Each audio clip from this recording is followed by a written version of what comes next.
In this video, I'm going to be talking about conjunctivitis. A lot of you may refer to this as pink eye, but there are a lot of variations and types and groups and different things that can happen with conjunctivitis. So we're going to start with the most common type of conjunctivitis, but there's a few other types I'm sure you probably haven't heard. We're going to start by talking about bacterial conjunctivitis, caused typically by a bacteria. It can be from a wide variety of types of gram-positive and gram-negative bacteria.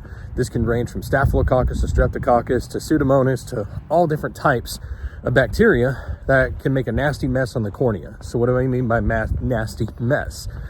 So what I mean by that is, let's say a bacteria gets on your cornea, decides it becomes opportunistic or wanting to invade the eyeball and multiply and reproduce, because that's what bacteria do.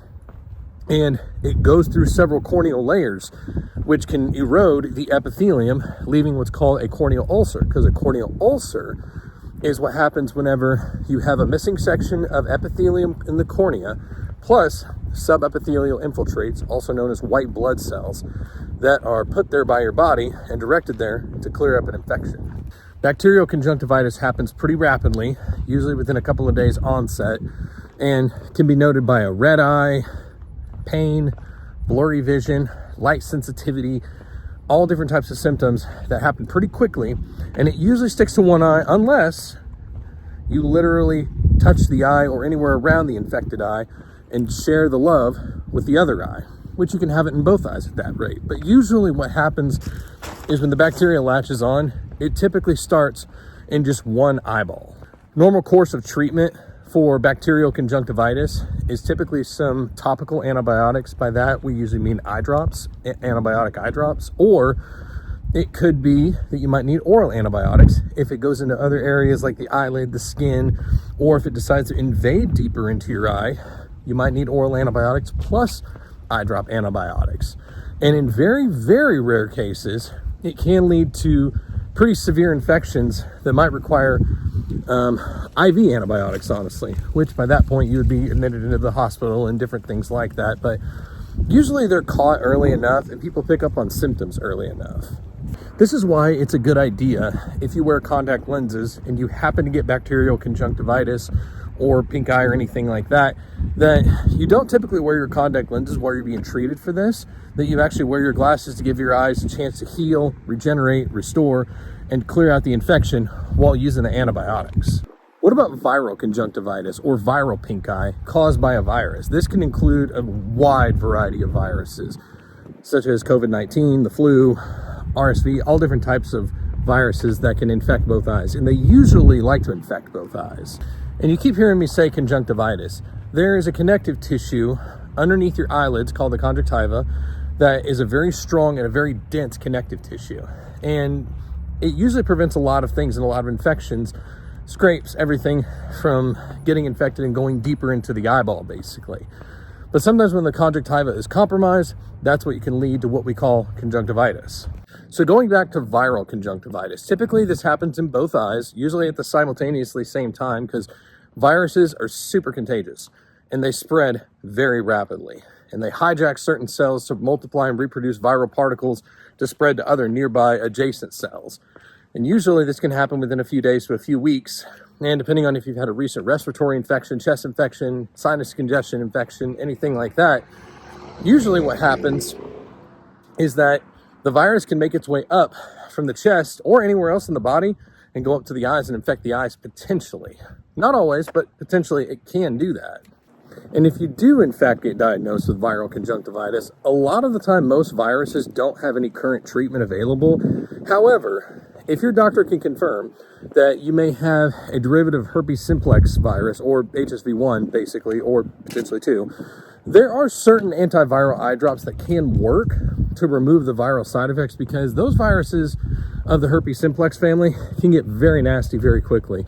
And there are different antiviral eye drops that work on that kind of virus, but not like your common cold or flu or COVID viruses or anything else that's out there that's rapidly mutating, because a lot of antivirals wouldn't be able to keep up with it for the rate that it mutates and changes shape, structure, functionality, everything like that. The antivirals themselves can come either in an eye drop or it can come in a pill form, and both can be simultaneously used. And in particular, the most concerning virus we see a lot of times with the eyes has to do with shingles. So shingles can impact an entire side of the face. That shingles virus can ride along any of the three fifth cranial nerve branches. I can't talk right now.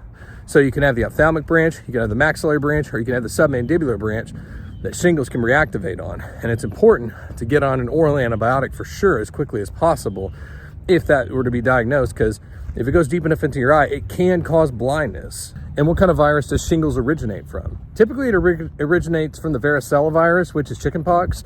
But usually this is what happens if, let's say you've gotten chickenpox as a kid, like I did, and the virus reactivates as you get older, which I've actually had shingles, and it hurts. Not in the face, but it was actually down on my hip. And it hurt for several weeks. And yes, I had the viral blisters, the vesicles, everything like that. This was many years ago, but I got on antivirals very quickly, and it resolved the symptoms very quickly with that too. So shingles is not something you want to mess around with, especially if it gets up into the face, because there's different branches and things it can manifest along. And usually shingles can just cause so much pain, so much devastation, that it's almost paralyzing. Like, I didn't want to move. It was so painful, I did not want to move. But the varicella virus can also be caught even if you didn't have chickenpox as a child, or if you received the vaccine and didn't deal with any of the negative chickenpox side effects, that it can actually manifest in the same way in the face or in the hip or anywhere else on the body, basically, that you have a dermatome, like a skin layer running across, basically. And there is another common type of conjunctivitis I typically see that you wouldn't normally think of, but honestly, it's the most devastating type out there as far as what can cause issues to your eye, to your vision, to your cornea, everything like that. Or fungal pink eye or different things like that. Usually what happens with this is that someone's either out mowing or weed eating, or they're on a riding lawnmower and a stick gets poked in the eye or something like that. Dirt clog got shot up into their face or something to that degree. That the fungus takes a really long time to develop. They move so slowly. It can take weeks, if not months, to fully manifest. Usually blurry vision, red eye, light sensitivity, typically limited to just one eye. And the fungus will continue to multiply slowly but surely into those corneal layers.